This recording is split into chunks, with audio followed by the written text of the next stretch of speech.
socialistes savent peut-être que Jean Jaurès, non moins que Jean Jaurès, fondateur du Parti socialiste français, a écrit sa thèse philosophique, son doctorat sur Jaurès, sur Luther.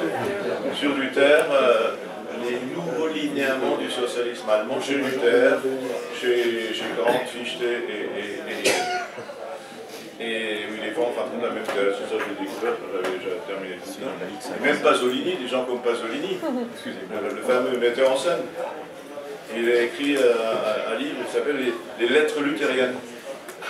Et il reprochait à Italo Calvino, à Alberto Moravia, à tous les autres, ils disaient, oh, vous êtes catholique, vous êtes de gauche, mais en fin de compte, vous pensez encore catholique dans votre tête, il est temps que vous deveniez luthérien. Disait Pasolini, au bout de 300 ans. Et alors, je ne peux pas m'empêcher notamment de citer Sartre, puisque Sartre, dans les mots, relisez les mots, moi je l'ai relu au bout de 40 ans, et je découvre qu'il dit, pour la rébellion je suis protestant, pour la soumission je suis catholique. Il le raconte comme ça parce qu'il a été élevé par Charles Schweitzer, qui était l'oncle d'Albert Schweitzer, son père catholique était mort, il a été baptisé catholique, et donc il a eu une sorte de prof particulier, Charles Schweitzer, qui était un protestant, comme on dit, libéral. Charles Schweitzer. Libéré. Oui, on dit libéral, à l'époque ça existait, paraît-il déjà. Donc en fin de compte, ça c'est la thèse centrale du livre, c'est que la différence entre la France et l'Allemagne, évidemment mon sujet c'est toujours la France et l'Allemagne, si le livre s'appelle pas, s'il s'appelle comme ça, comme l'Allemagne dans sa version française, la raison est évidente, chaque émission de télévision, aussi en ce moment, avant les élections, les primaires, dans chaque débat, vous avez l'expression vérifiée comme l'Allemagne. Les Français se comparent en permanence à l'Allemagne. Et dans chaque émission, vraiment, il n'y a pas une seule émission de télévision où vous n'entendez pas positivement ou négativement la comparaison avec l'Allemagne. Donc c'est avant tout, les deux livres, c'est avant tout un livre sur la France et l'Allemagne où j'essaye de décrire à tous les niveaux, hein, que ce soit historiquement, que ce soit aujourd'hui, que ce soit dans la culture, que ce soit le rôle des écrivains, que ce soit le 49.3, j'essaye de démontrer que la différence qu'il y a est due à ce Martin Luther, même si après il a dit beaucoup de conneries aussi sur les Juifs, mais le satellite de la liberté était déjà en route. Hein. C'est comme pour Marx, comme pour d'autres, au moment où il a dit les 3 dernières années de sa vie des choses assez affreuses sur les Juifs, hein, eh bien le satellite de la liberté est en route et ça on ne l'arrête plus. Et donc, en brisant le monopole du Vatican, il allait partager le pouvoir différemment. Le pouvoir allait être partagé différemment. Et même si nous, on a fait la révolution, la construction philosophique, théorique de la modernité a quand même été faite par les penseurs allemands, que ce soit Luther, après Hegel, Hegel le dit, pardon, Fichte et tous les autres. Et ça, dans la vie pratique, ça a donné le Widerstand allemand, les énergies, si vous voulez, les énergies créatrices ont été libérées, et chez nous c'est l'inverse, on est resté catholique, en pensant, même les communistes français sont catholiques, alors quand je leur dis, il y a des amis communistes qui sont catholiques, vous êtes fous, mais c'est comme ça, nous avons cette culture verticale. Vous pouvez analyser ça à tous les niveaux, le cumul qui n'existe pas sous cette forme en Allemagne. Le pouvoir étant partagé différemment, il y a plus de citoyens qui profitent en fin de compte du pouvoir, qui s'accaparent aussi le pouvoir. Donc là, je ne suis pas un adepte de Alain Minck, hein.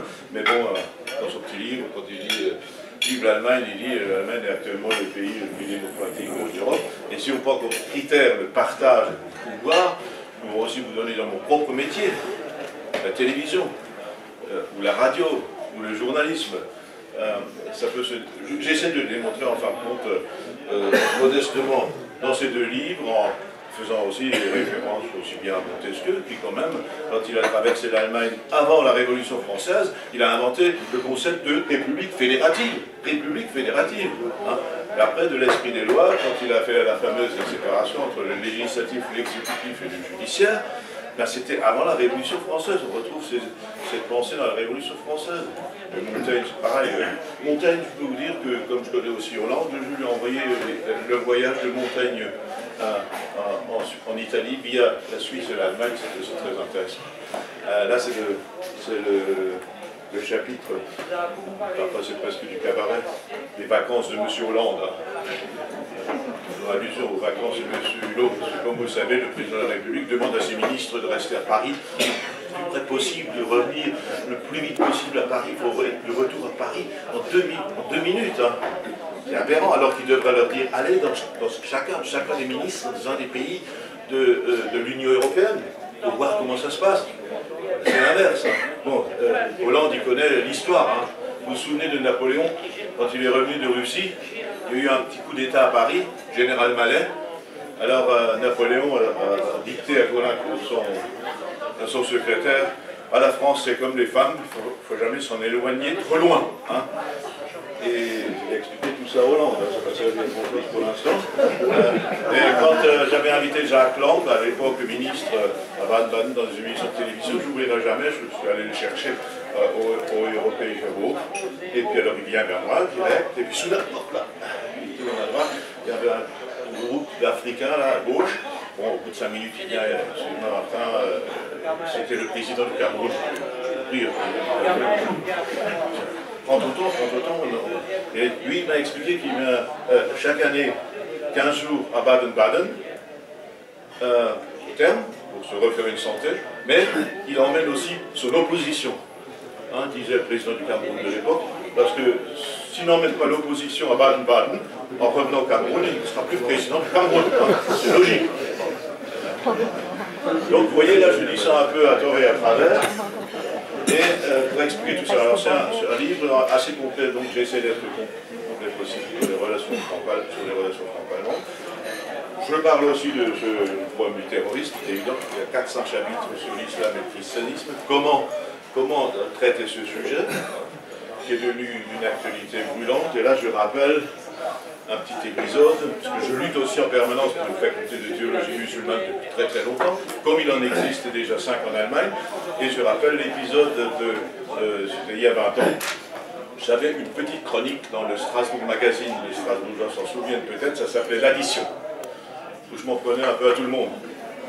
Et à l'époque, il y avait un grand débat entre Trocmé, notre prof commun, Étienne Trocmé, et Filonenko, qui était aussi notre prof commun.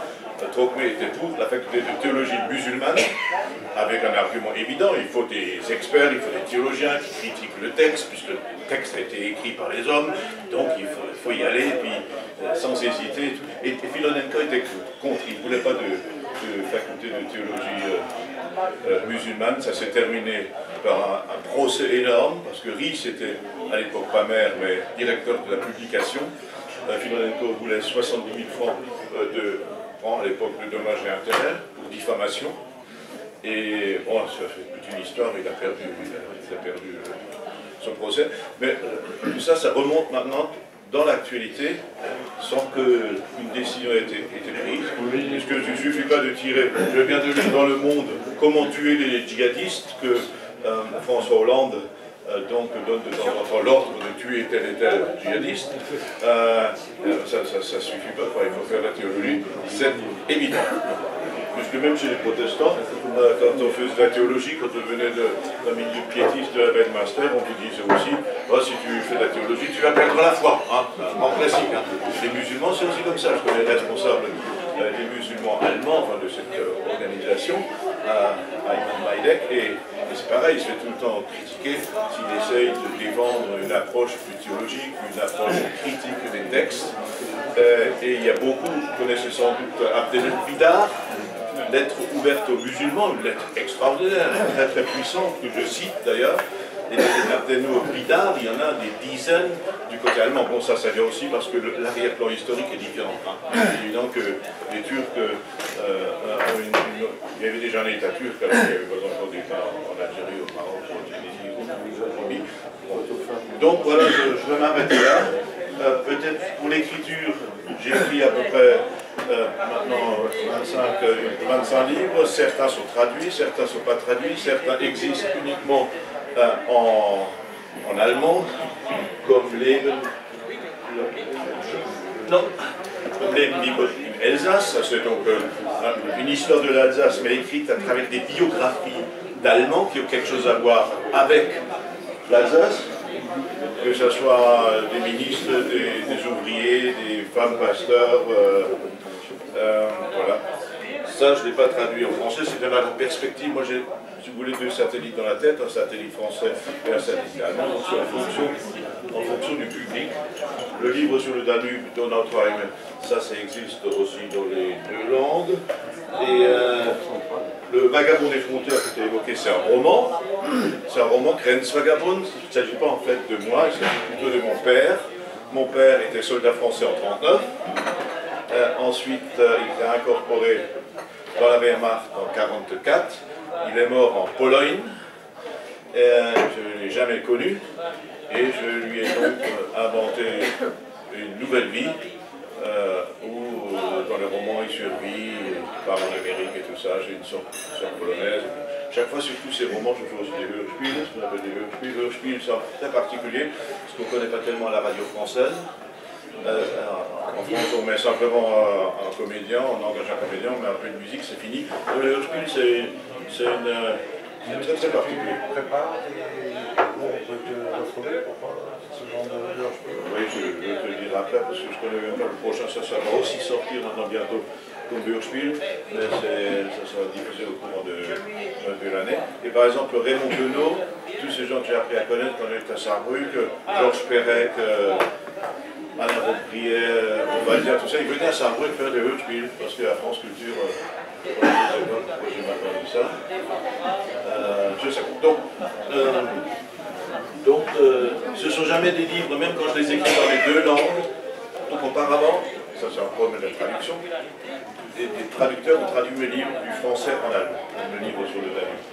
Certains n'ont pas été traduits comme Mon Chachou, c'était toi, même si ça avait beaucoup de succès. Vous vous souvenez, au 20h, on avait montré le livre au 20h pour expliquer le livre pour comprendre l'Alsace. Ça c'est intraduisible, les pamphlets c'est intraduisible parce que les références sont tout simplement de l'autre côté de la frontière. Mais quand j'écris parallèlement, alors on me donné les éditeurs pour économiser aussi, ils ont dit écoute, écris directement en allemand, puis c'est bon en allemand. Donc j'écris en stéréo. Je commence par en allemand, là j'ai commencé en allemand, après je l'écris en français, après il y a une sorte de travail, oui, la stéréo c'est pas le même livre, le livre en français même 60 pages de plus. Mais ça c'est à la fois difficile et excitant d'écrire dans les deux langues, il faut aussi trouver chaque fois le public. Moi j'ai fait ma carrière naturellement au niveau journalistique national, je l'ai fait uniquement en Allemagne. Hein. En France, à part l'Alsace, je suis totalement inconnu, même si j'étais un peu sur toutes les émissions, je m'ai écrit pour le monde, également, etc. Mais ça c'est autre chose, pendant 40 ans vous faites du franco-allemand, il reste, j'ai aussi, là je suis assez fier.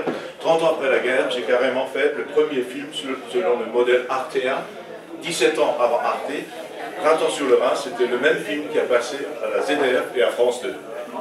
C'est Marcel Julien qui m'avait engagé, exactement le même film. Après il y a encore 17 années, on pourrait le faire. Attends, 17 années pour qu'il y ait Arte, en quelque sorte. Et tous ces jeux linguistiques, tout ça c'est un peu mon dada. Puisqu'autrefois j'ai travaillé chez Jean-Jacques Faunas, c'est pour ça que je suis resté accroché dans le système allemand.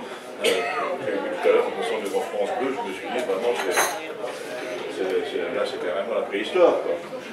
De la radio à côté, et quand je me suis retrouvé à Saarbrück, du jour au lendemain, on m'a dit, mais écoute, modestement pose la question, je peux faire un petit sujet comme ça de 2 minutes sur le structuralisme, parce que j'avais aussi fait des études de philo. Parallèlement, ça ne s'est peut-être lu. À la fin, j'avais un poste même d'assistant de Canives, le directeur de l'Institut de philo, mais après j'ai aussi abandonné ça. Et après, j'ai eu la chance de rencontrer Lévi-Strauss. J'ai passé plusieurs fois chez Lévi-Strauss, chez Roland Barthes à la maison. Rue Servant-Denis, ça donnait des émissions, des heures et des heures de discussion sur pourquoi telle et telle nouvelle de Balzac s'appelle Sarrasine avec un S, avec 2 S et tout ça. Bon, à 26 ans, c'était très excitant. Et puis, comme j'étais aussi engagé politiquement, je suis resté dans le système allemand, médiatique, même si Marcel Julien et d'autres m'avaient proposé des postes en France, mais quand même, dans les années 70, l'Allemagne, la télé allemande, il n'y avait pas trop de non plus.